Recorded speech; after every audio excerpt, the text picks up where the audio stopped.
मनोजवं मारुततुल्यवेगं जितेन्द्रियं बुद्धिमता वरिष्ठं वातात्मजा बाणरयूथमुख्यं श्रीरामदूतं शरणं प्रपद्ये।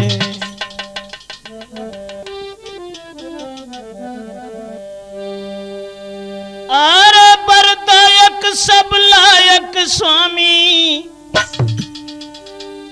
बरदायक सब लायक जन के, अरे मैं तो कष्ट महान स्वामी। जय जय जय हनुमान स्वामी, जय जय जय हनुमान स्वामी, जय जय जय।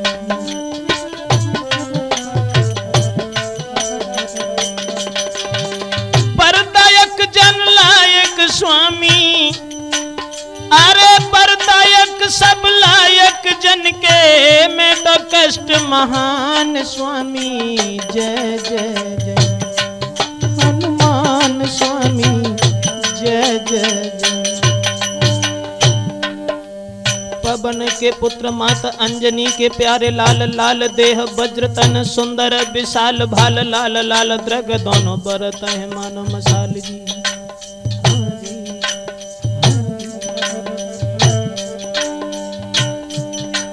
और कट में लंगोट और मुष्टिका विराजे, हाथ कंधे पे जनेऊ और लाल पट सोहे गात, माथे पे त्रिपुंड भुंज दंड है प्रचंड नाथ। अरे महावीर बलवान स्वामी, जय जय जय हनुमान स्वामी, जय जय जय हनुमान स्वामी, जय जय जय। बरदायक सब लायक जन के, बरदायक सब लायक ब्रजेश के, कदम कष्ट महान स्वामी। जय जय हनुमान स्वामी, जय जय जय हनुमान स्वामी। और जानकी को हाल सब राम को सुनाओ जाए, प्रेम मान राम जी ने कंठ से लो लगाए, धन्य कपिवीर तेरी महिमा कही न जाए।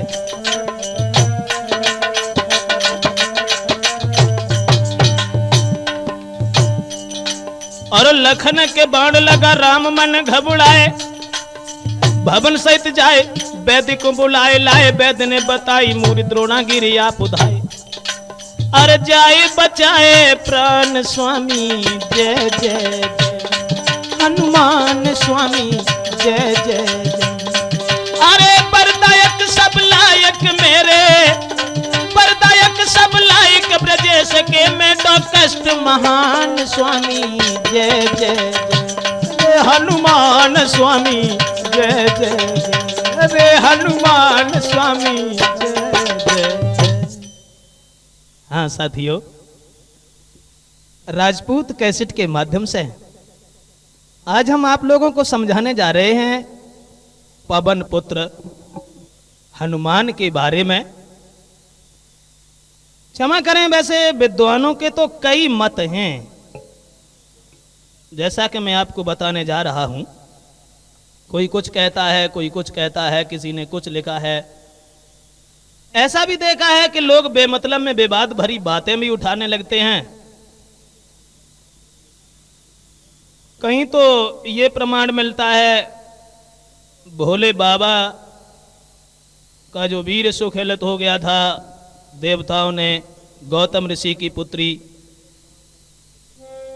अंजना जहां तपस्या कर रही थीं कान के द्वारा फूंक करके, और उसके बाद में बजरंगबली का अवतार हुआ था। किसी ने कुछ लिखा है, किसी ने कुछ लिखा है, लेकिन मैंने जो प्रमाण देखा है, तो आ जाइए बजरंगबली के अवतार की तरफ। किस तरह से पवन पुत्र हनुमान ने अवतार धारण किया था। तो राम भक्त की कथा की मेरे दिल में बढ़ी उमंग, वीर बजरंगी के जन्म राम का कहूं सभा में प्रसंग। साथियों, बजरंगबली किस तरह से पैदा हुए थे ये कहानी हम आपको देने जा रहे हैं। जैसा रामायण में मैंने देखा, बजरंगबली जो पवन के पुत्र थे और पवन जो थे वो विद्याधर के पुत्र थे। ये रतनपुर के रहने वाले थे और विद्याधर जो थे, विद्याधर बलवान सुनो दे ध्यान सभा के भाई, और जिनके घर में पवन नाम को पुत्र भव बलदाई।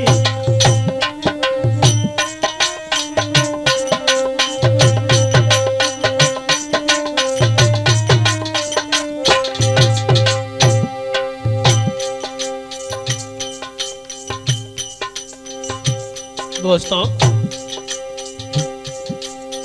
विद्याधर बलवान सुनाता ध्यान सभा के भाई, सभा के भाई, और जिनके घर में पवन नाम को पुत्र भव बलदाई। पवन नाम का जो लड़का था, पढ़ लिख के भाई होशियार सुना सरदार न देर लगाई। तब पवन वीर बलवान की आई सगाई, पवन वीर बलवान की आई सगाई।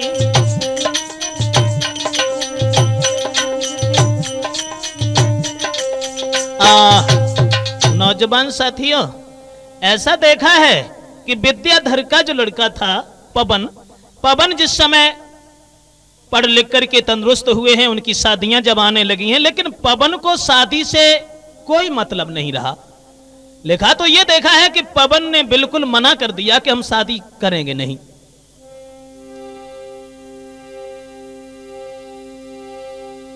पवन कुमार जो थे वो रतनपुर में सियाने भय बलकारी,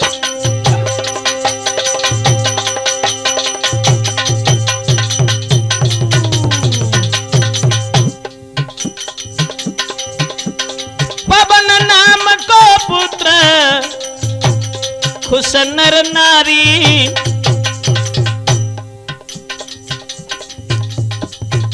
महाराज पवन युद्ध घर रे समय बिताई। अब आगे की सुनो महेशु, तुम्हें रहे ब्रजेश बताई। देश होनी है बलवान के बुद्धि ने चक्कर खाओ, भैया होनी है बलवान बुद्धि ने चक्कर खाओ है।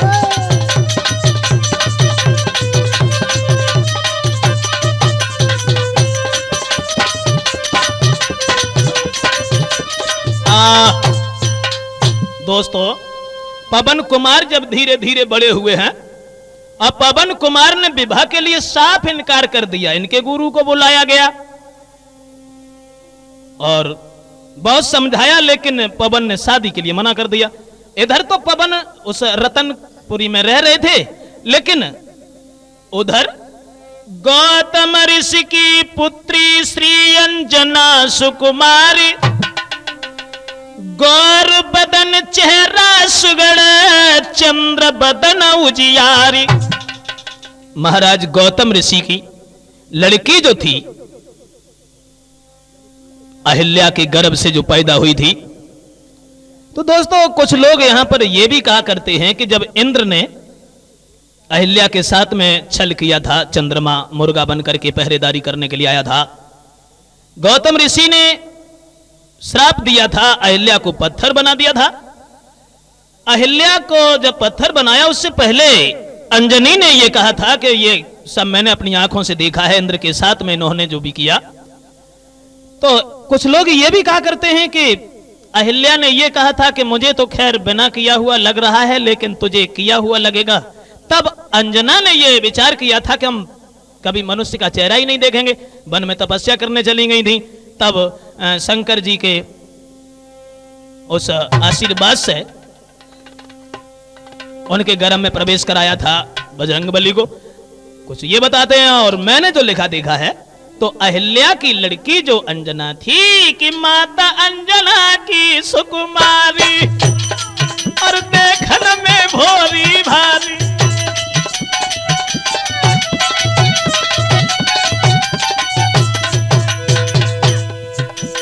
माता अहिल्या की सुकुमारी और आदत की भोरी भारी थी जो चंद्र बदन उजियारी, लेकिन घर में बिटिया कुंवारी।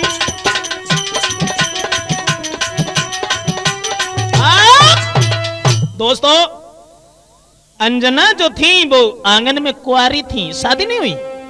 तो धीरे धीरे जब वो कुछ बड़ी हुई, सियानी हुई, तो गौतम ऋषि से देवताओं ने ये कहा कि देखो अब तो तुम्हारी लड़की विवाह के लायक है, और शादी के लायक जब लड़की हो जाए तो माता पिता का तो ये धर्म है कि उसकी शादी करे। तो वो लड़की जो थी उसकी तरफ निहार करके गौतम ऋषि बड़े खुश हुए हैं। तो बड़ी खुशी के साथ सुना मेरे भ्रात खबर भिजवाई, गौतम ऋषि ने पवन कुमार के संग शादी करबे को। पर पवन करी इनकार रे ना करे अरे सगाई।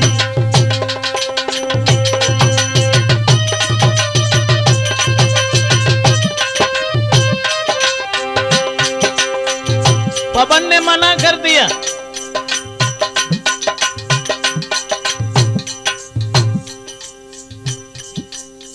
और जब ब्याह करेबे पर राजी ना है भाई, तो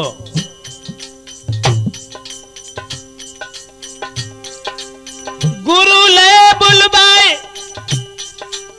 गुरु ले बुलबाई दया समझाई सुना मेरे भाई। तब सती अंजना की तस्वीर दिखाई, सती अंजना की तस्वीर दिखाई।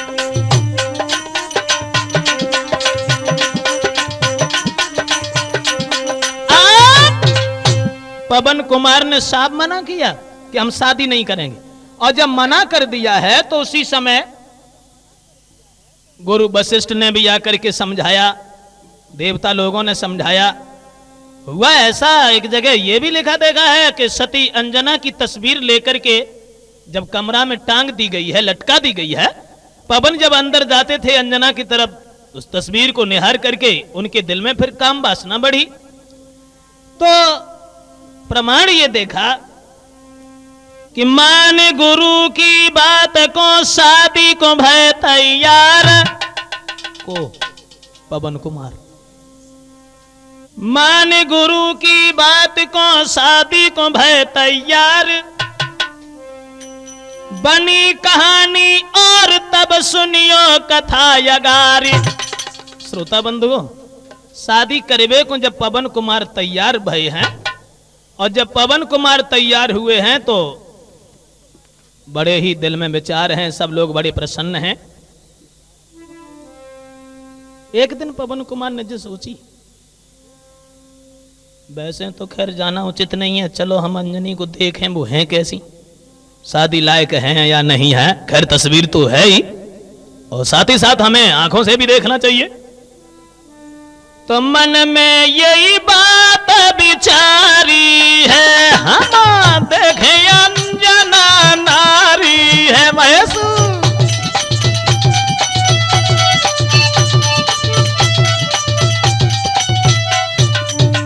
मन में ये बात विचारी है, हम देखे अंजना नारी है, कैसी चंद्र बदन उजियारी है, जाकी करत बड़ाई नर नारी है, जाकी।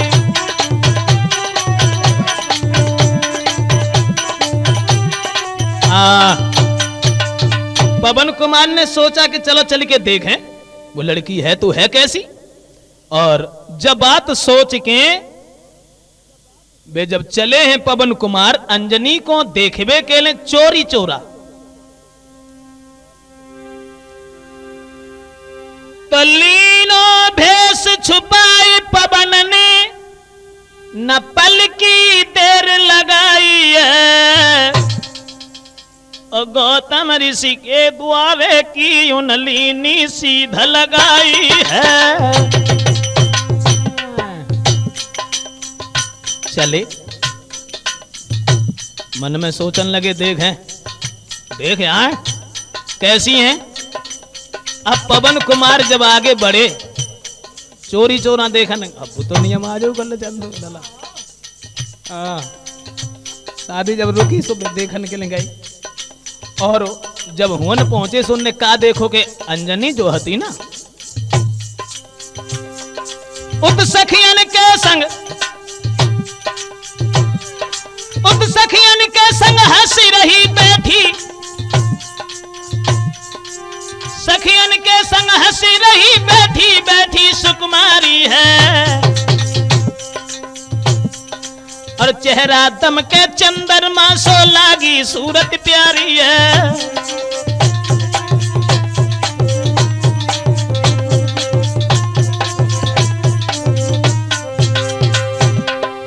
मेरे भैया पवन कुमार ने दूर से देखा अंजना की तरफ, तो निहार करके बड़े खुश हुए कि देखने में तो खैर लड़की सुंदर है, तस्वीर तो खैर देखी थी और देखने में भी बहुत सुंदर है।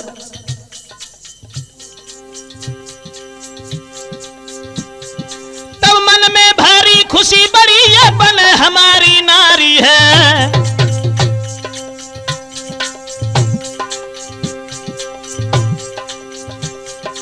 लेकिन खुशी के संग ही शोक बनो, अब सुनियो बात यगारी है।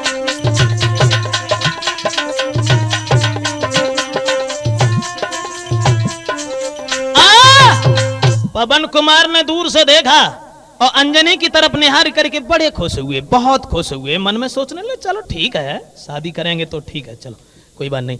अब बैठे रहते पड़ोस में, और सखियां जो बातें कर रही थी अंजनी से, एक बोली बहना पवन कुमार के संग शादी तुम्हारी तय भाई, दूसरी बोली हाँ इनसे कहा पूछती, हमसे ही पूछ लो हमें माल।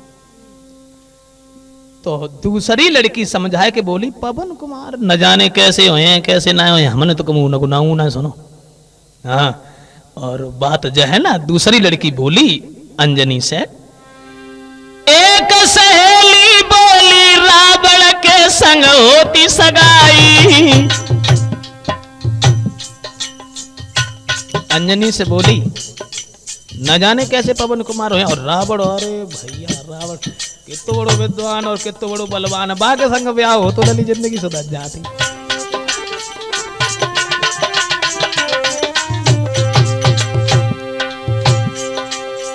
एक सहेली बोली रावण के संग होती सगाई, है भारी बलवान रे, भारी बलवान जाने सबको दो हराई। जवाब दो, रावण के संग ब्याह हो तो ठीक है। तो अब पवन कुमार ने देखी कि जब हमारी औरत बने और हमारी बुराई सुन रही है, कहूं पति की बुराई सुने वो चाहिए औरत को, न बोले पाए न लड़े पाए तो उन तो उठे चल ही जाए। हाँ, अब मन में सोचने लगे पवन कुमार जब हमारी औरत बने और हमारी बुराई सुन रही है। महाराज अंजना बनी रही खामोश, बातें देखी पवन कुमार ने उनके उड़ गए होश।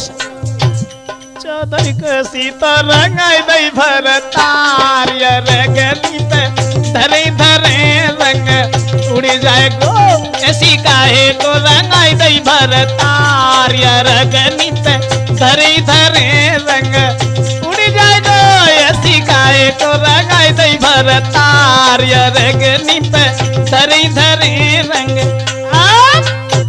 देखा लड़कियां तो बातें करने में लगी, बाने कही रावण के संग ब्याह हो तो ज्यादा अच्छा रहा तो, लेकिन अंजना ने कछु ना कही, चुपचाप बैठी नहीं। तो पवन कुमार के हृदय में यह भावना बनी गई कि ये लड़की और हमारी रानी बनेगी और हमारी बुराई सुन रही है, ऐसी स्त्री मुझे नहीं चाहिए।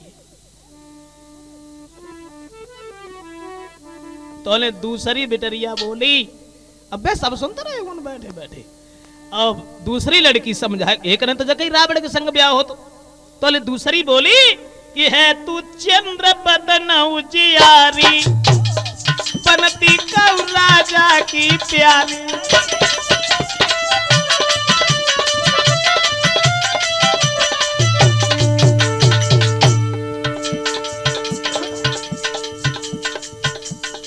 एक को तो कांटो नाने करे पाओ तो दूसरी ने फिर भाला बहु के दो। वह बोली है तू चंद्र बदन उजियारी, बनती कौ राजा की नारी। ये पवन कहाँ को बलकारी, उतमे पवन ने बात बिचारी।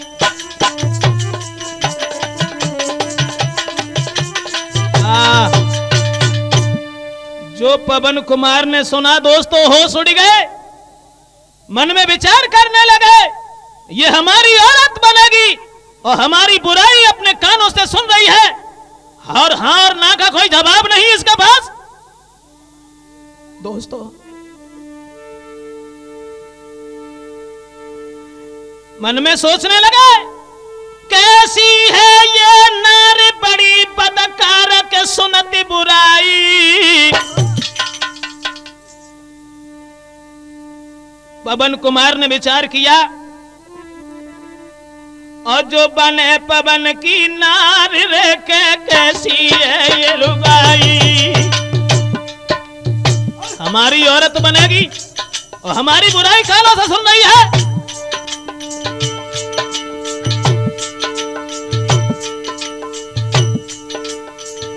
कैसी है ये नारी बड़ी बदकारक सुनती बुराई है, सुनती बुराई। और पवन नहीं भाव तुले क्यों ना जा करती है नाई।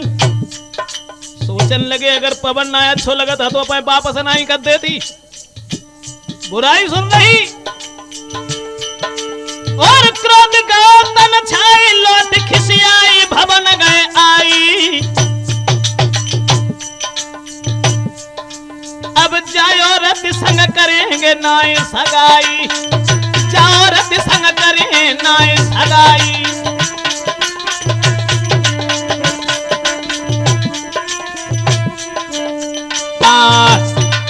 पवन सोचने लगे अब जाके संगम ब्याह ही ना करे, अब जो कछ होए सो देख ही पड़े। और दोस्तों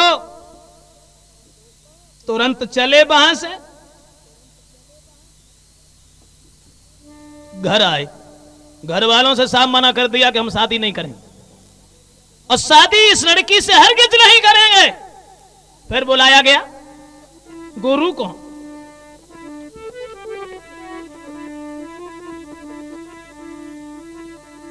क्यों न साफ करी इनकार, पवन कुमार ने कि साफ करी इनकार, ये नारी ना मेरे मन भाई।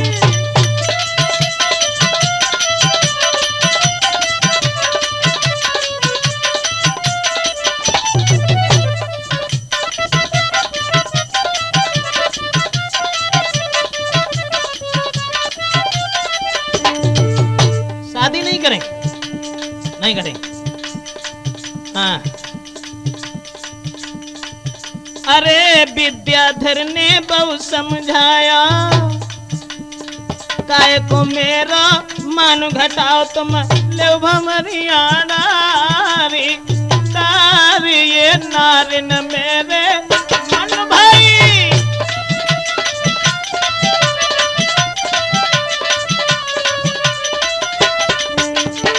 पवन ने एक बात ना मानी और जब ना मानी फिर से गुरुजी बुलवायो। पवन कुमार को फिर समझाओ, तब शादी को करे तैयार तैयार, ये नारी न मेरे मन भाई।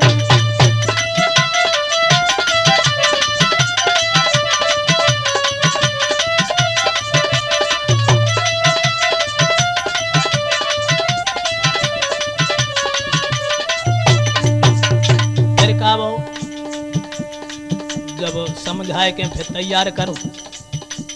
और तैयार करने के बाद में भैया बड़ी खुशी से बारात सजाई। अरे बड़े खुशी से बारात सजाई, अंजनी के संग होए सगाई। अरे खुशी सभी नर नारी ये नारिन मेरे मनवाई।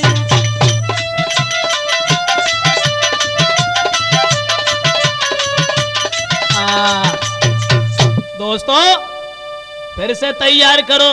तैयार करने के बाद पवन कुमार की बारात सजाए के जब चले हैं सब लोग बड़े प्रसन्न हैं। और आगे को जब बढ़त भय जा रहे हैं तो पहुंची सभी बारात पवन के साथ, सुनो सरदारी। और करके आदर ऋषि गौतम ने इज्जत से बैठारी। बारात वालों को बड़ा आदर दिया। और नारद ऋषि गए आए, उन्हें तो चैन नहीं आया।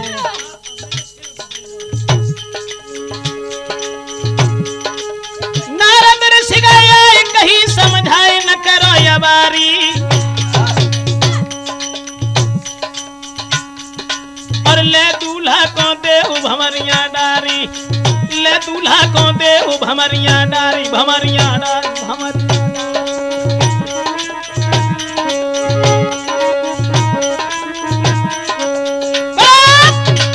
दोस्तों जिस समय नारद ऋषि ने आकर के कहा है कि शादी करो, अब शादी में कौन सी देरी है, तो सब लोग बड़े प्रसन्न हैं। और पवन कुमार के साथ में गौतम ऋषि ने अपनी पुत्री का विवाह किया।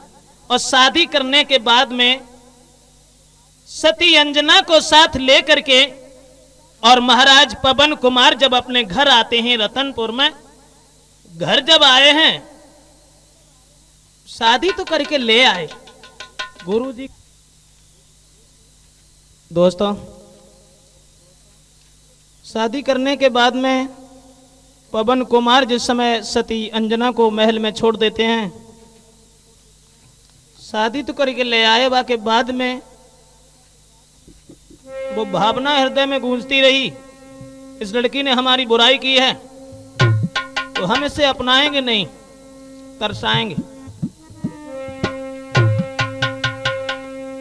दिन बीतन लागे महल में, ना कियो नारी को ध्यान। दशा देख निज पति की, दिल में मात हैरान। भाइयों अंजना से जब उन्होंने कोई बात नहीं की और घर में रहने लगे, कभी उन्होंने उनकी तरफ देखा भी नहीं। समय धीरे धीरे बीतने लगा।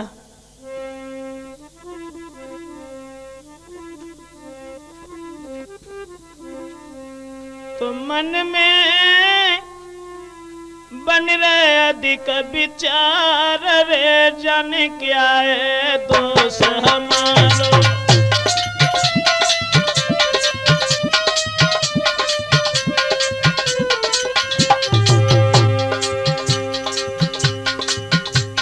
अंजनी के हृदय में बड़े विचार आ रहे हैं, सोच रही हैं, समझ में ये नहीं आता जाने क्या है दोष हमारो, जो मोकू मझधार में डारो।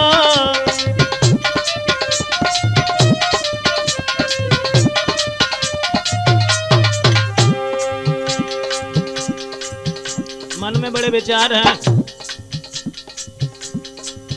पवन कुमार ने उनकी तरफ नहीं देखा। अंजना हृदय में विचार करने लगी, जाने क्या है दोष हमारो, जो मोकू मझधार में डारो। कैसे जीवन कट हमारो, मोई छोड़ दयो मझधार रे जन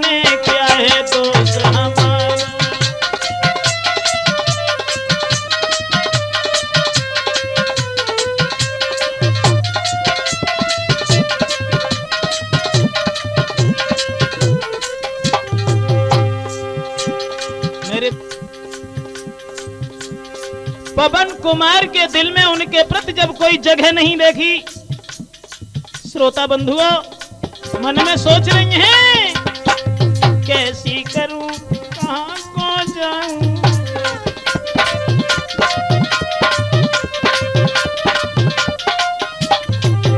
अरे कैसी करूं कहां को जाऊं, ये मन बिथा में किन्हें सुनाऊं। कब तक पति को दुख उठाऊं, मेरो जीवन भव बेकार रे ना कहे दोष हमारो। मन में सोचे बड़े विचार रे, जाने क्या है दोष हमारो।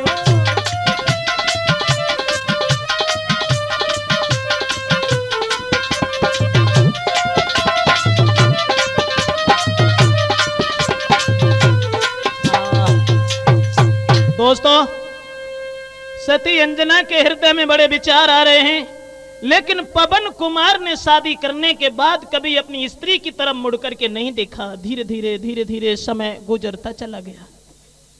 श्रोता बंधुओं, लिखा तो ये देखा, दिन गए और कछु बीत चले, विपरीत भूप बलदाई। अब करके शादी माता अंजनी की सूरत नाई दिखाई। हर समय दोस्तों, दिन गए कछु बीत चले, विपरीत भूप बलदाई तदा बलदाई। और करके शादी माता अंजनी को सूरत नाई दिखाई।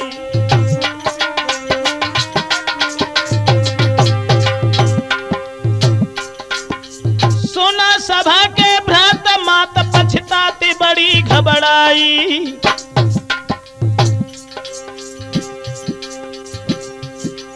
पर नाही नारी की दया भूप को आई, नाही नारी की दया भूप को आई।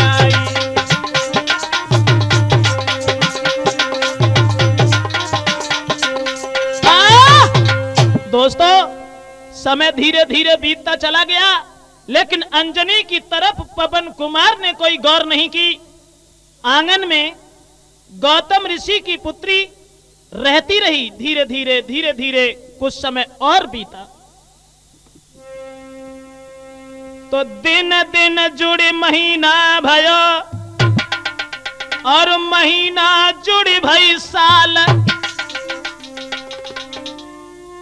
घर में दुखी है नारी बो, राज करत भूपाल।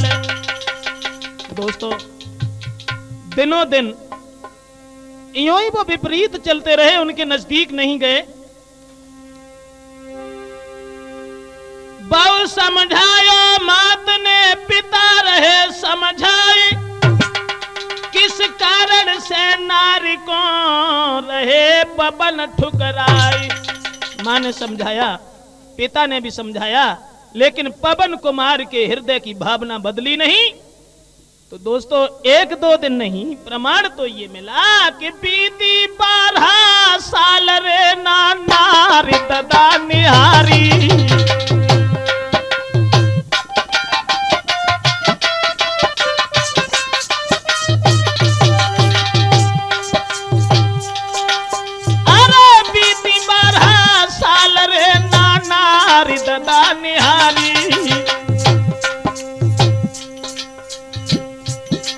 ना उनने दीनों ध्यान रे,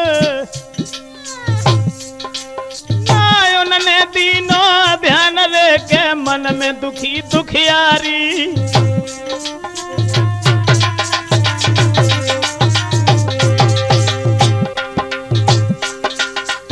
स्त्री की तरफ कोई ध्यान नहीं दिया। 12 साल हो गए।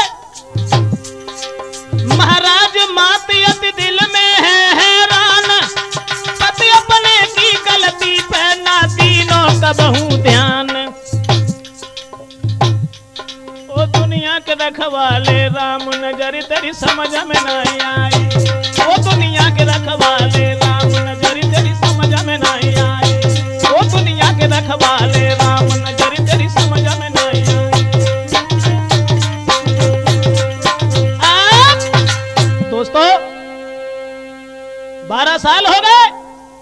पवन कुमार ने अंजनी की तरफ मुड़ करके नहीं देखा।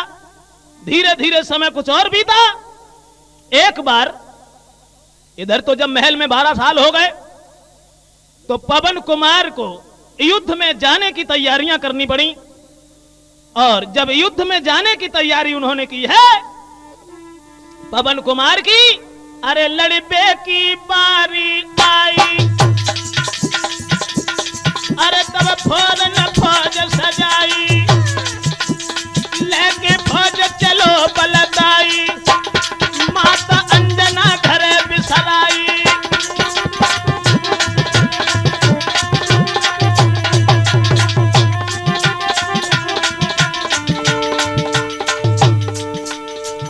पवन कुमार ने ध्यान नहीं दिया।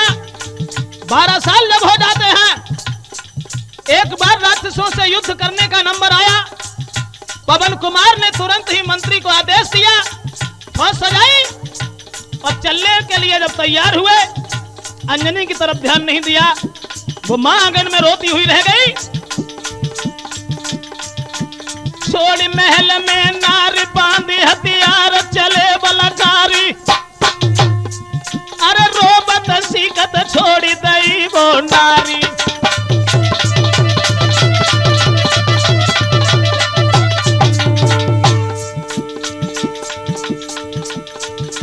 छोड़ महल में नार बांधी हथियार चलो बलधारी, रोबत दीनी छोड़े अंजना प्यारी। और दोस्तों अब ले मंत्री को संग जोरी बे जंग के चले अगारी, एक नदी किनारे फौज के रोकी करारी।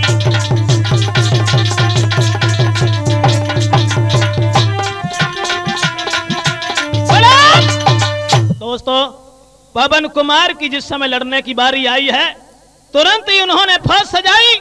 और फौज सजाने के बाद में पवन कुमार जब आगे को बढ़े हैं, अंजना को घर में बिलखते हुए छोड़ा। 12 साल तो हो गए, 12 साल तक उन्होंने बिल्कुल ध्यान नहीं दिया उस स्त्री की तरफ। अब क्या हुआ, फौज आगे को बढ़ाते हुए एक नदी के किनारे पहुंचे। जब रात हो गई बा नदी के किनारे पर, तो अपनी फौज के सिपाहियों से यह कहा है कि अब तो रात भर यहां विश्राम करेंगे, सुबह चलेंगे आगे। अपने मंत्री के साथ वहां जो शिविर लगाया गया था, उस शिविर में लेटे हुए थे। जब नींद नहीं आई, मन में बड़े विचार आने लगे पवन कुमार के। और उन्होंने क्या देखा उस नदी में कि चकई चकवा बोला पायो, तब मंत्री को वचन सुनाया है भैया।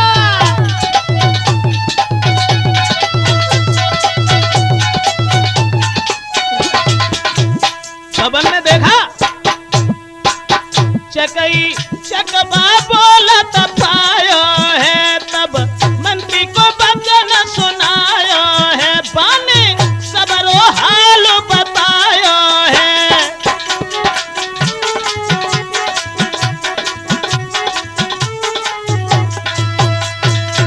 रात हो गई और रात में पवन कुमार ने क्या देखा, चकई चकवा बोल रहे हैं नदी के किनारे पर, एक दूसरे किनारे पर है, दूसरा दूसरे किनारे पर है। पवन कुमार ने मंत्री से पूछा कि सब पक्षी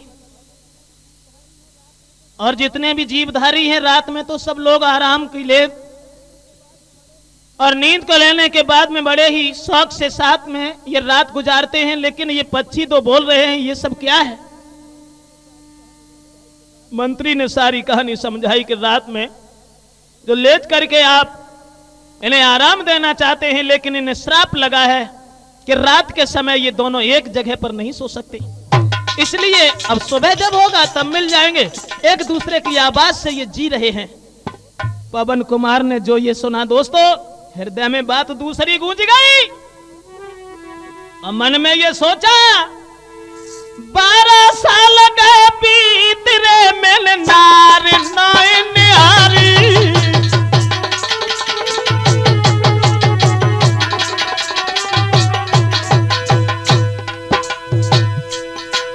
मोई हुई गई 12 साल रे मिल नो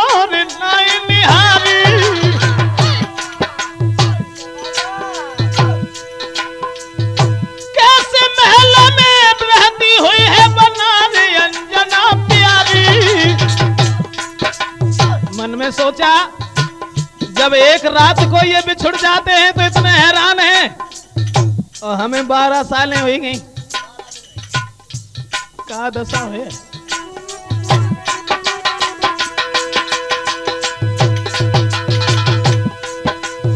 कैसे अकेली महलन में रोमती हुई है मेरी नारी।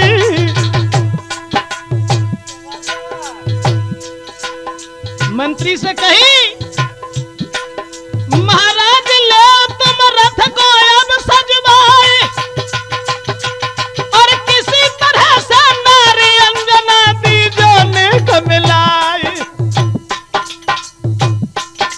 ओरे सांवरिया ओरे बनवारी चलिए तो गंगा मैया नहाई जमनी रामाला मेरे शरीर वाले लंगरिया चलिए तो गंगा मैया नहाई जमनी रामाला मेरे शरीर वाले लंगरिया चलिए तो गंगा मैया।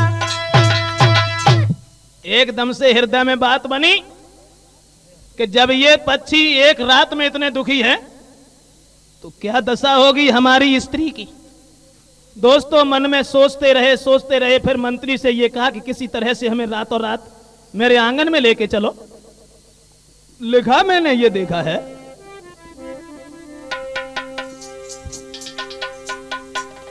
रथ लेके राजा चले पहुंचे भवन में आए और देखो आबद भूप को याद रसे ले बिठा। क्या था वो विधि का विधान। फौज सब वहीं छोड़ी और फौज छोड़ने के बाद में पवन जो थे वो रातों रात अंजनी के आंगन में पहुंचे।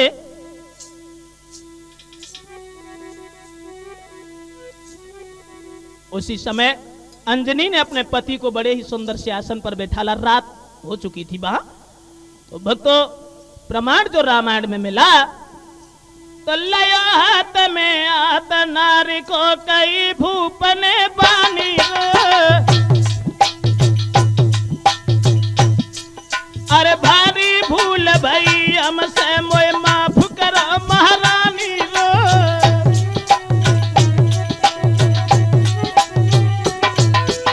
पवन कुमार कहने लगे अंजना से कि मुझे क्षमा करना, 12 साल हो गए और 12 साल तक मैंने तुम्हारी तरफ कोई गौर नहीं की।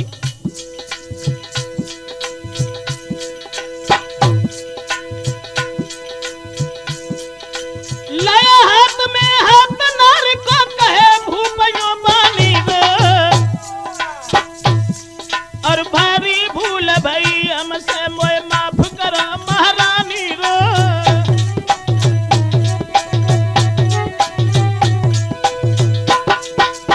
ऐसा ही नहीं दोस्तों, अरे बारंबार क्षमा मांगी और प्रेम करो अति भारी है।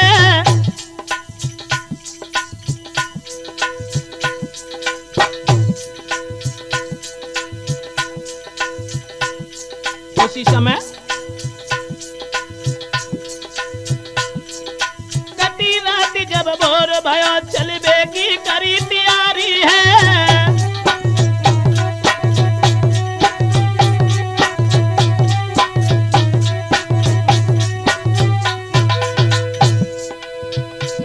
रात भर तो महाराज अंजना के आंगन में रुके हैं। सवेरो जब होने को आओ है तो सवेरो होने से पहले पवन कुमार रथ लेकर के दोबारा चले गए। लेकिन दोस्तों विधि का विधान कुछ और बना। बसंयोगत सती अंजना गर्भवती भई नारी है पर ईश्वर की गति दोष लगबे की बारी आई है।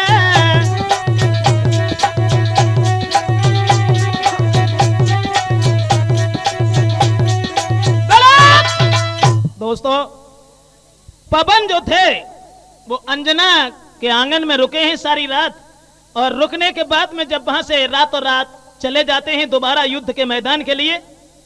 लेकिन जब पवन कुमार घर से चले गए उसी संयोग से अंजना जो थी गर्भवती हुई। ऐसा ही नहीं भैया कि धीरे धीरे समय बीत गया भाई।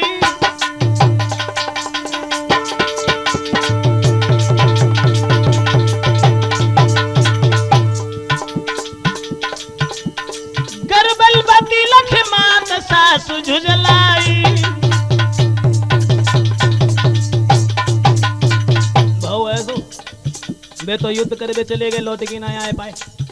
बरसें बीत गई युद्ध करते करते। और अंजना जब गर्भवती देखी पवन की मां ने,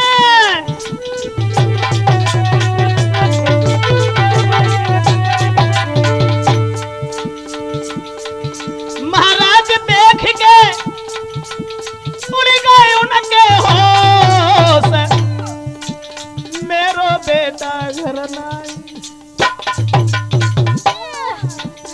मेरो बेटा घर नाई, तूने लगाए तो कुल में दोष।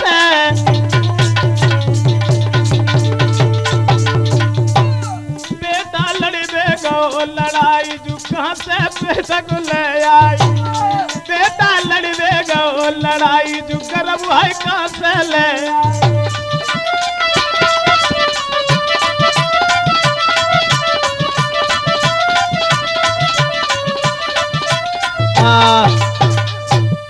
दोस्तों जैसे ही देखा पवन की मां ने होश उड़ गए और मन में यह विचार किया है कि हमारा लड़का तो कभी इसके नजदीक भी नहीं जाता और 12 साल हो गए, 12 साल तक इसने बात नहीं की।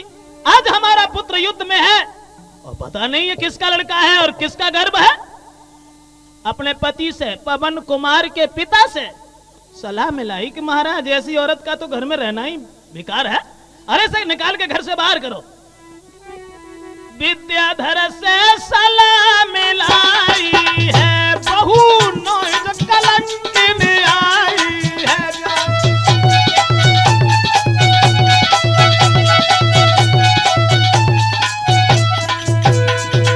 आज पति संग सलाह मिलाई है, बहू नाय कलंकिन आई है। जाने कुल की नाक कटाई है।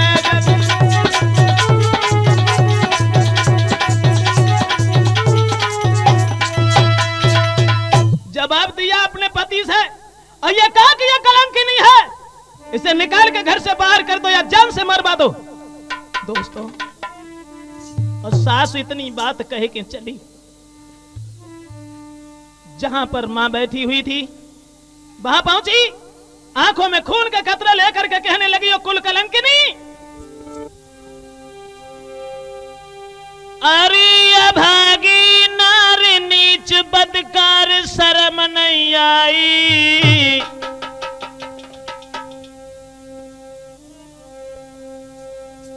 और 12 साल गए बीत रे मेरो बेटा बोलो नाई।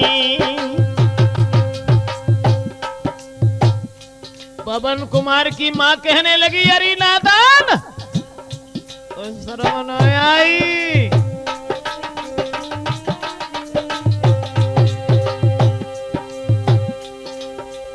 अरे अभागी नारी नीच बदकार शर्म नहीं आई, शर्म नहीं आई। और 12 साल गए बीत रे मेरो बेटा घर पे नाई।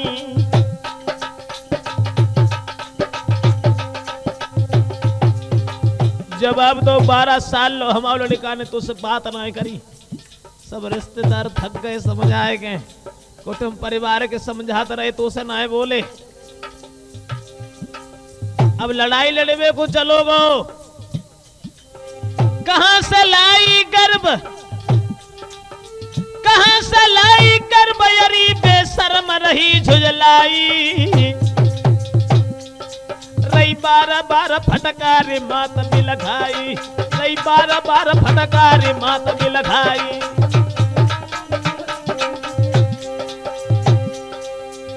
दोस्तों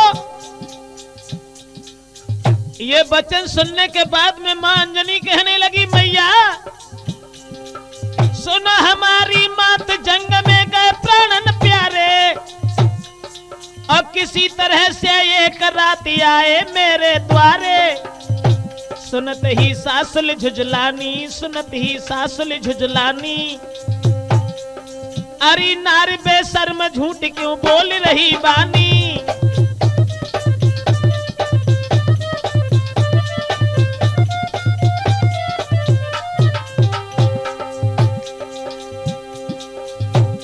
दुखरिया नींद न आई, उठ के चली, पति से सलाह मिलाई है।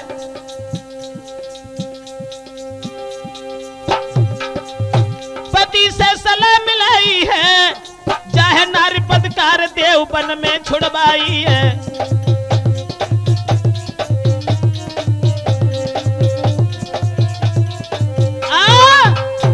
दोस्तों एकदम से आज वो पवन कुमार की मां ने अपने पति से सलाह मिलाई और जवाब दिया कि इस औरत को निकाल के घर से बाहर कर दो, ये तो कुल कलंकिनी है और हमारा लड़का युद्ध में चला गया, ये न जाने कहां से गर्भ ले आई।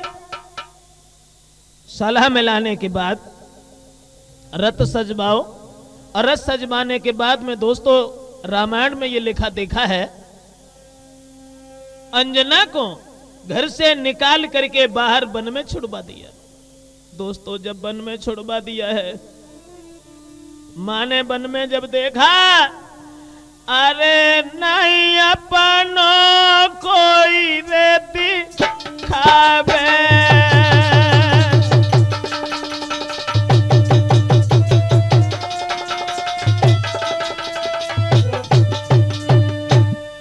परेशान, अरे नए बन में कोई दिखावे, बन के बीच मात बिल खावे।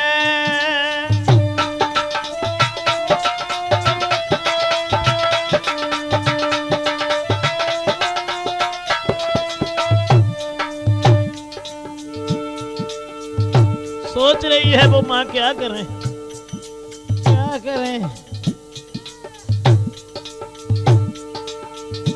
कहां में पति को पतोरे लगावे, लगावे हाय लगावे,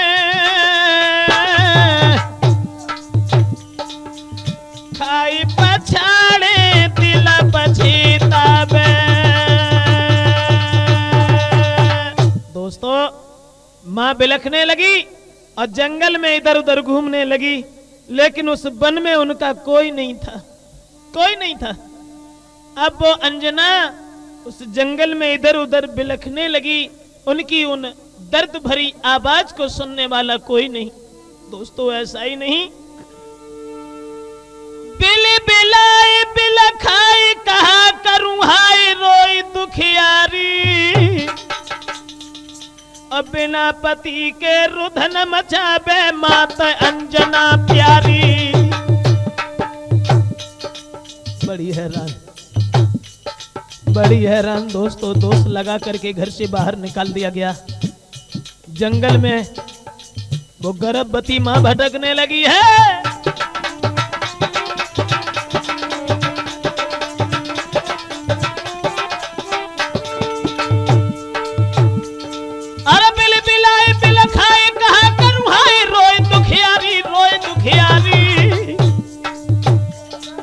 बिना पति के रुधन मचावे माता अंजना प्यारी।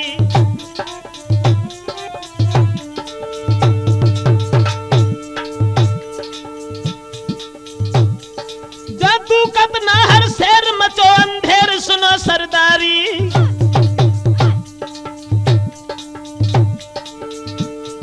तब रोई मैया ने बन में यूं किलकारी, रोई रोई की मो मैया यूं किलकारी।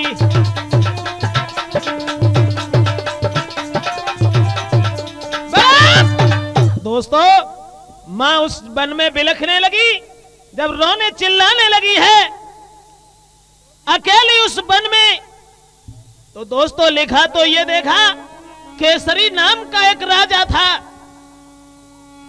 तो केसरी नाम के बंदर ने तब मैया को समझाओ।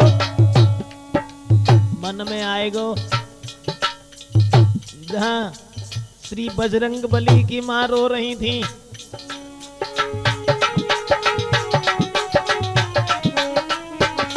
केसरी नाम के बंदर ने तब मैया को समझाओ। आदर सहित के मात अंजनी को उन्होंने बैठाओ।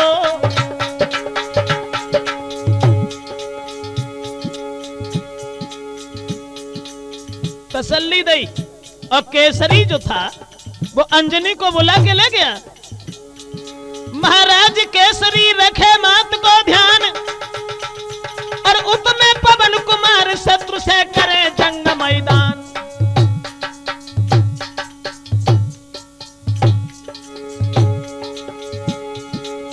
उसमें पवन कुमार शत्रु से करे जंग मैदान। भैया धीरे धीरे समय आज के प्रसव को आयो, वीरन धीरे धीरे समय आज प्रसव को आयो। दोस्तों इधर तो केसरी जब अंजनी को बुला के ले जाते हैं तो समय धीरे धीरे गुजरता चला गया। अब जब केसरी के पास में अंजनी रहने लगी तो धीरे धीरे समय प्रसव को आओ।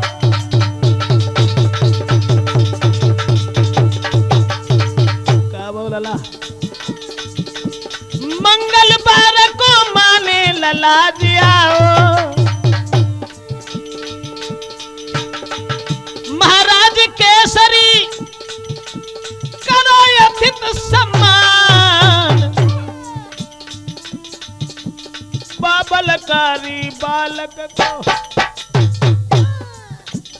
बाबलकारी बालक को कई के तेरो हनुमान।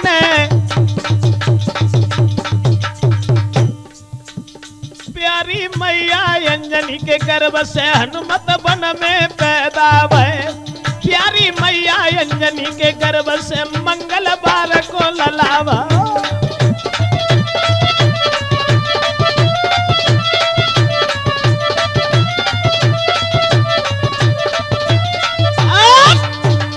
दोस्तों बीज बजरंग बली ने मंगलवार के दिन उस जंगल में मां अंजनी के गर्भ से जन्म लिया है।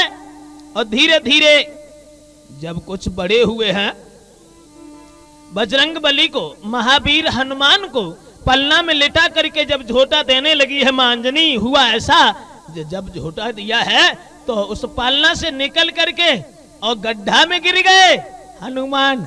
जब गड्ढा में गिर गए हैं उसी समय ये सोचा अंजनी ने कि मेरी इस पुत्र के बदन में कहीं चोट ना आ गई हो। पत्थर के ऊपर जाके गिरे और जब पत्थर पर गिरे हैं तुरंत ही बजरंग बली को उठा लिया और जवाब दिया, बेटा तेरे कहीं चोट तो नहीं आई। हनुमान कहने लगे, मां मेरे चोट नहीं आई, पत्थर के चोट आ गई। उसी दिन मां ने हनुमान को वज्र अंग, वज्र कहते हैं पत्थर को, अंग शरीर को, उसी दिन बजरंग कह के पुकारा, जब से उनका बजरंग नाम पड़ा। दोस्तों इधर पवन कुमार युद्ध पर विजय प्राप्त करने के बाद घर आए और घर आए उन्होंने जब स्त्री को नहीं देखा